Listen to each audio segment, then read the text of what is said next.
오늘은 8월의 마지막 주일입니다. 5번째 주일로 가정주일입니다. 집으로 가라, 우리 가정의 예수님. 마태복음 26장 6절로 10절까지 성경 본문으로 함께 나누겠습니다. 모든 사람은 태어나는 순간부터 가정이 있습니다. 누구나 가정이라는 것, 집이라는 것, 살아갈 공간을 갖게 됩니다. 공간이 있습니다. 아골골짝, 빈들이든 초막이든 궁궐이든 사람은 태어나는 순간부터 가정을 갖게 되고 집에서 살게 됩니다.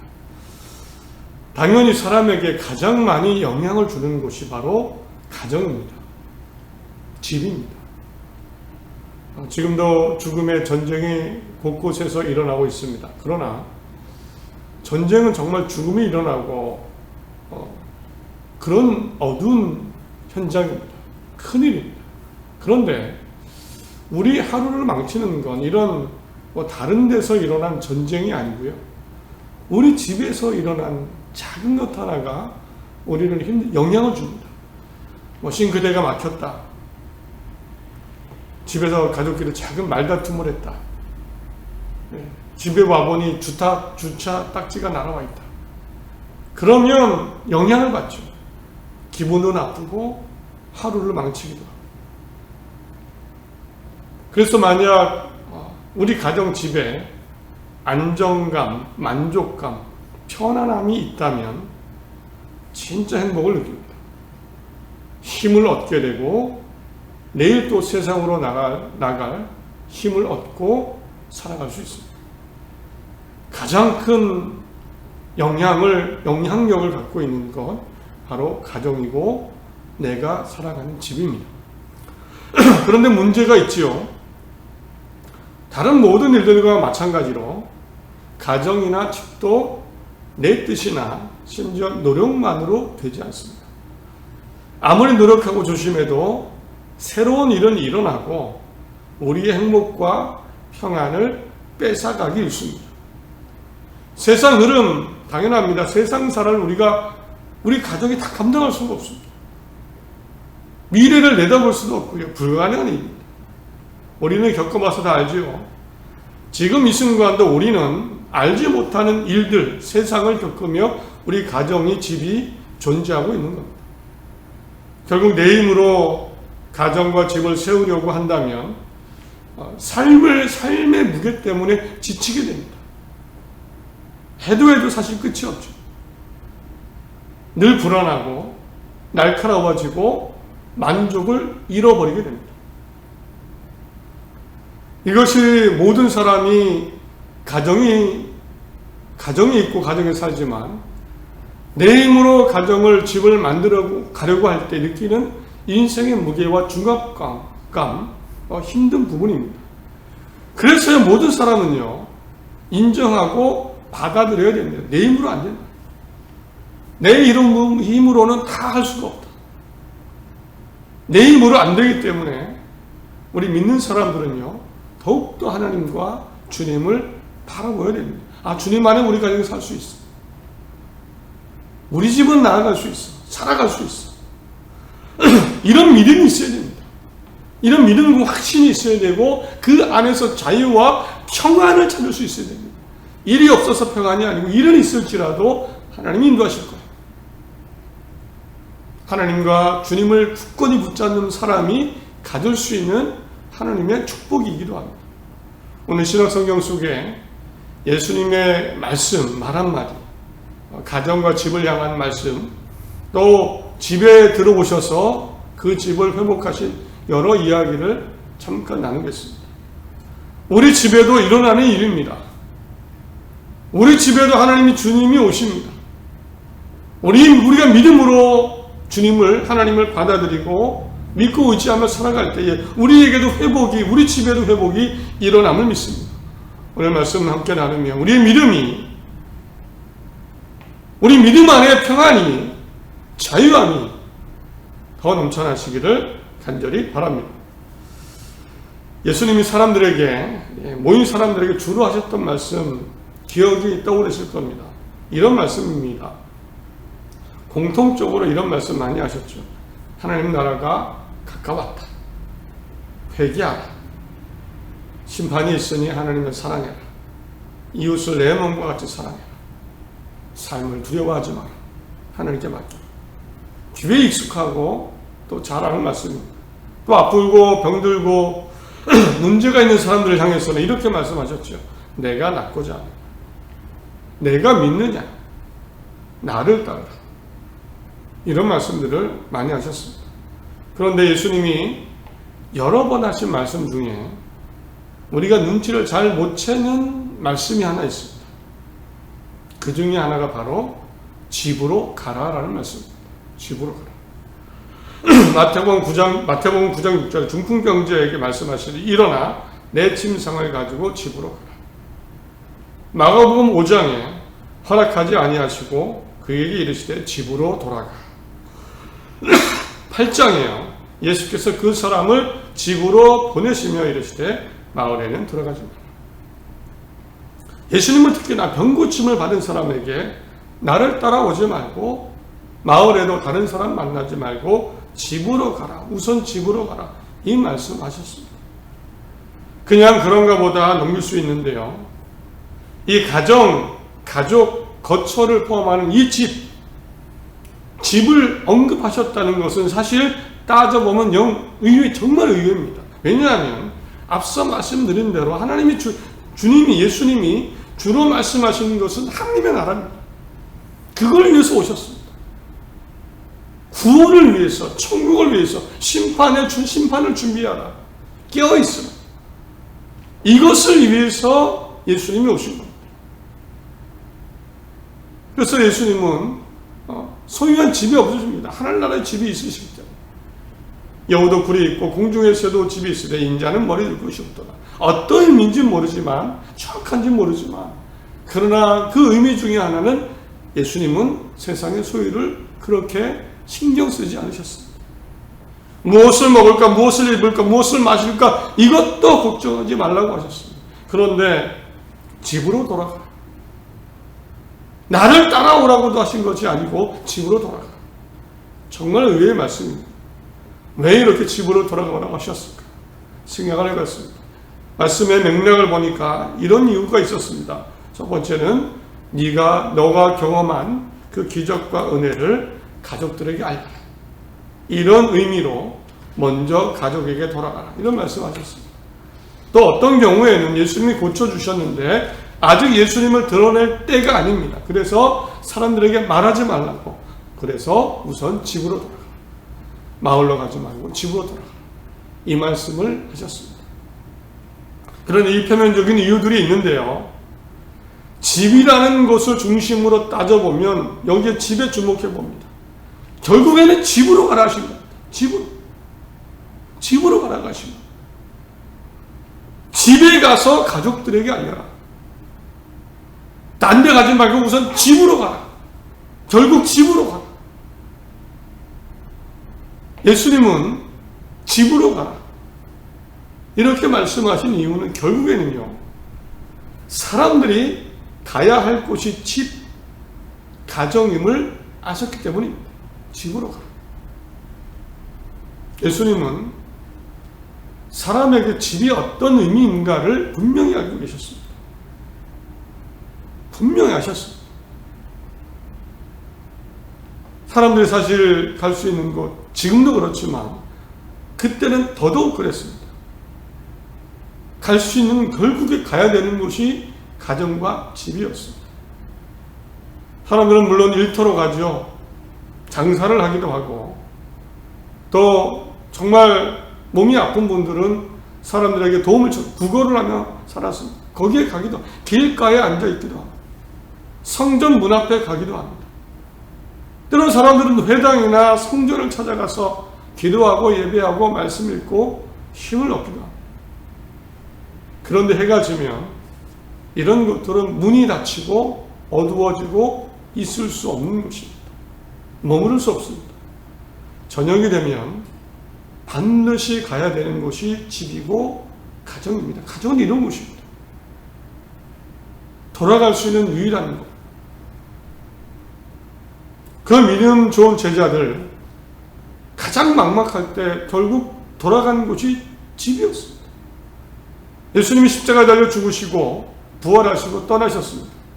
제자들 어떻게 했을까요? 누가복음 24장에 베드로는 일어나 무덤에 달려가서 구부려 들여다보니 세마포만 보이는지라 그 된 일을 놀랍게 여기며 집으로 돌아가니라. 집으로 돌아가니라. 뭐 세상 무슨 일이 벌어져도 집으로 돌아가야 돼요. 요한복음 20장에 그때야 무덤에 먼저 갔던 그 다른 제자도 들어가 보고 믿더라. 이에 두 제자가 자기들의 집으로 돌아갑니다. 집은 돌아갈 수 있는 유일한 곳입니다. 그래서 예수님이 그 당시 집으로 가라 이런 말씀은 이런 의미로 이해할 수도 있습니다. 이야기로 보면 우리 어릴 때 그랬죠. 아이들이 놀이터에서 신나게 놉니다. 아침 일찍 나가서 점심도 거르고 떼약볕에서 먼지 풀풀 아니는데도 구슬치기도 하고 딱지치기도 하고 술래잡기도 하고 미끄럼도 타고 놉니다. 그런데 어느덧 해가 지고 있습니다. 뉘엿뉘엿 해가 지고 어두워지기 시작합니다. 그러면 지나가던 동네 어르신이 이렇게 얘기하죠. 얘들아, 해 다 떨어졌다. 그만 놀고 이제 집에 가. 이제 집에 가. 집이란 이런 곳이죠. 유일하게 돌아가고 안식할 수 있는 것. 예수님도 이렇게 말씀하시는 겁니다. 해가 졌습니다. 집으로 돌아가십시오. 문제가 해결되었습니다. 집으로 돌아가십시오. 가야 될 곳이 집밖에 없지요. 집으로 돌아가십시오. 예수님은 하나님 나라를 위해 오셨지만 이 세상에 사는 우리에게 그 사람에게 집이 어떤 곳인가, 가정이 어떤 곳인가를 이해하셨습니다. 알고 계십니다. 주님은 특별히 우리 마음을 아신다고 꼭 믿으시기 바랍니다. 내가 우리 가정 집에 얼마나 영향을 받는지, 어떻게 생각하는지, 얼마나 힘들어하는지, 어떤 곳인지, 어떻기를 바라시는지, 돌아가서 살아야 될 곳이라는 것, 우리 주님은 아십니다. 아시기에 인도하고 도우실 것입니다. 아시기에 나만 혼자 있어도 내가 혼자가 아니죠. 우리 주님이 아십니다. 그러므로 믿음을 더 굳건히 하시고 의지하시기를 바랍니다. 그런데 이렇게 집으로 가라 하신 말씀하셨죠. 집으로 가라. 그런데 이것뿐만이 아닙니다. 실은 우리가 주의 깊게 보지 않아서 그렇지, 따져보면 예수님이 가장 많이 가신 곳 중에 하나가 누군가의 집과 가정이었습니다. 아니, 예수님이 어디서 주무셨을까요? 집도 없으신데. 일과 중에 하루 중에 해가 떠 있을 때는 기록을 보니까 밖에서 지내셨습니다. 성전에도 가시고 회당에도 가셨습니다. 가난한 여인들, 귀신 들린 사람, 손 마른 사람을 고쳐주셨습니다. 길에서도 사람들을 만나셨습니다. 길도 가셨습니다. 안 못 보는 사람 10명의 나병 환자, 12년 된 혈류증 여인을 고쳐주셨습니다. 들과 산으로 가셔서 말씀을 전하시고 그들을 위로하시고 힘을 더해주셨습니다. 배고플 때는 기적으로 5명이요 7병의 기적으로 먹이셨습니다. 그리고 나서 저녁이 되면 누군가의 집으로 들어가십니다. 가족으로 들어가셨습니다. 제자들의 기록이기 때문에 제자들은 특별한 사건을 중심으로 복음서를 기록했습니다. 그래서 그런 외부적인 내용들이 많습니다. 그러나 저녁이 되면 누군가의 집, 가정으로 들어가셨습니다. 성경에 유하시다라고 나오는데 유하시다. 머무시고 주무시다. 유하시다. 이런 표현들이 여러 있습니다. 그런데 집으로 가라고 하신 예수님, 그러나 그 집을 찾아가셨고 유하셨고 거기서 식사하셨고 주무십니다. 거기서 어떤 일이 있었을까요? 예수님은 하나님 나라를 위해 오신 분입니다. 그런데 그 집에서 어떤 일을 하셨을까요? 성경을 찾아보니까 특별히 구체적으로 내 집에 대한 이야기가 나옵니다. 머무시는 것, 무엇이는 것. 한번 보겠습니다. 어떤 일이 있었는지, 어떤 일을 해주셨는지. 예수님이 그 가정에 들어가셔서 이런 일을 하셨습니다. 가장 먼저 따져볼 집, 갈릴리 지역, 북쪽이지요.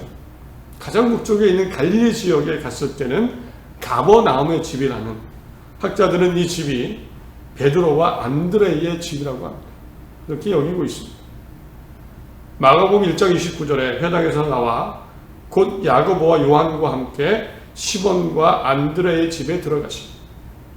시몬 장모가 열병으로 누워있는지라 사람들이 곧 그 여자에 대하여 예수께 여쭤오되, 예수님은 북쪽에 가실 때마다 사람들이 생각하기를 베드로나 안드레, 베드로의 집에 특별히 머무셨을 거다.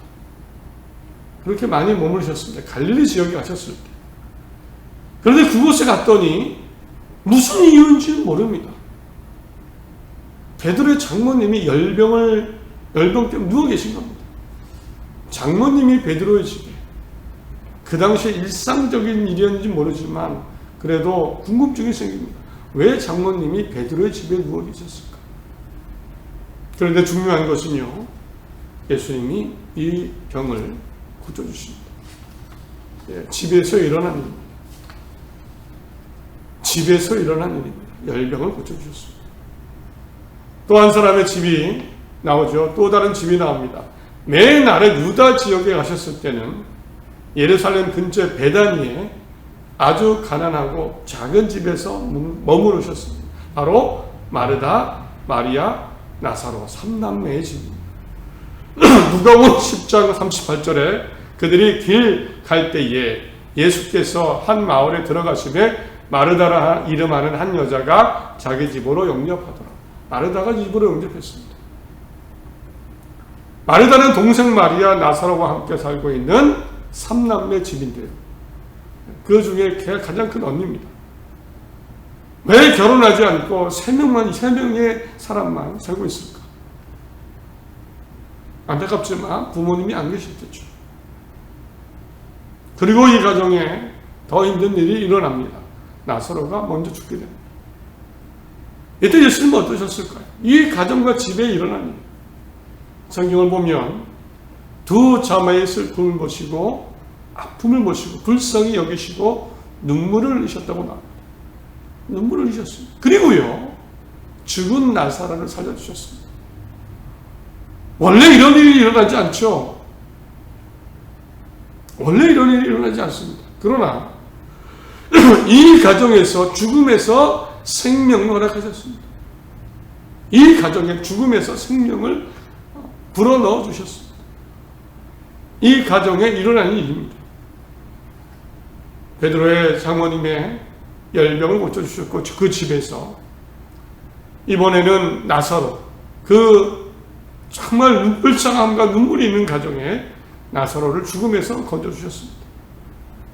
또 동반될 집이 있죠. 가난하지 않은 집입니다. 부자의 집입니다.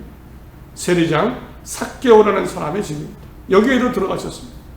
누가복음 19장 5절, 예수께서 그곳에 이르사 쳐다보시고 이르시되 삭개오야 속히 내려오라. 내가 오늘 내 집에 유하여야 하겠다. 삭개오는 세리장입니다. 세리 중에 대장이죠. 우두머리입니다. 세리는 로마 정부를 위해서 유대인에게 세금을 대신 걷어서 바치는 사람이었습니다. 그래서 부정부패가 많았고 부유했고 사람들에게 눈총을 넘어서 배척을 당했고요. 배신자라는 소리를 듣고 살았습니다. 마음이 항상 무겁습니다. 그러나 예수님이 오신다는 이야기를 듣고 예수님을 만나기 위해서 나무 위에 올라갔고 예수님은 삭개오를 발견하셨습니다. 삭개오가 속히 내려오라. 내가 오늘 내 집에 유하여야겠다. 내 집에 유하여야겠다. 사실은요, 삭개오의 집은 죄인의 집이라고 불립니다. 수군거리였습니다. 사람들이 잘 안 갑니다. 만나지 않습니다. 특히 세리들은 죄인으로 취급받았습니다. 나쁜 놈들.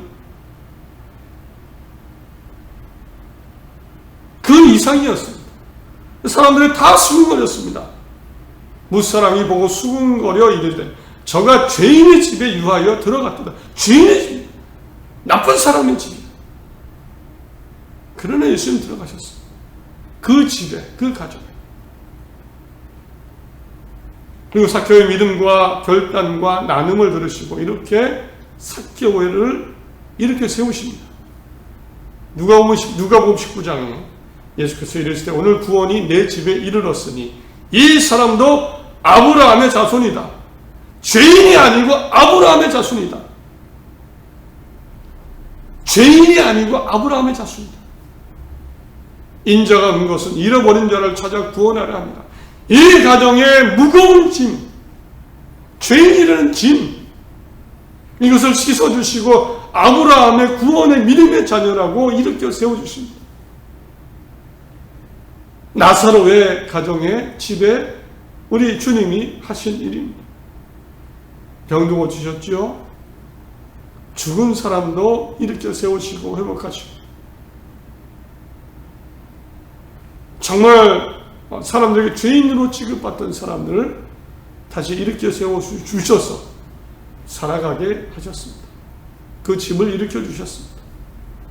마지막으로 또 한 가정이 있습니다. 오늘 본문에 나오는 짤막하게 나오는 가정입니다. 예수님이 들어가시고 식사하신 집, 바로 시몬이라는 사람의 집입니다. 그런데 시몬은 앞에 한 글자가 더 붙습니다. 나병 환자 시몬. 사람들은 그렇게 불렀습니다. 마태복음 26장이죠. 오늘 본문입니다. 6절에 예수께서 배단이 나병 환자 시몬의 집에 계실 때, 시몬은 나병이 있었습니다. 문둥병이 있었습니다. 문둥병은 불치병인데 고침을 받았습니다. 그러나 낙인이 찍혔습니다. 사람들은 기억합니다. 나병 환자 시몬. 몸은 헤어되었지만 사람들의 편견과 고립, 심지어 고립, 낙인은 사라지지 않습니다. 그는 영원히 나병 환자 시몬, 이 집은 나병 환자 시몬이 사는 집으로 될 수밖에 없습니다. 벗어날 수 없죠. 사람의 힘으로는 안 됩니다. 그러나 이 집에 올해 주님이 가셨고 식사하셨습니다. 머무르셨습니다. 그리고 이 집에서 놀라운 하나님의 놀라운 일도 기록이 되죠.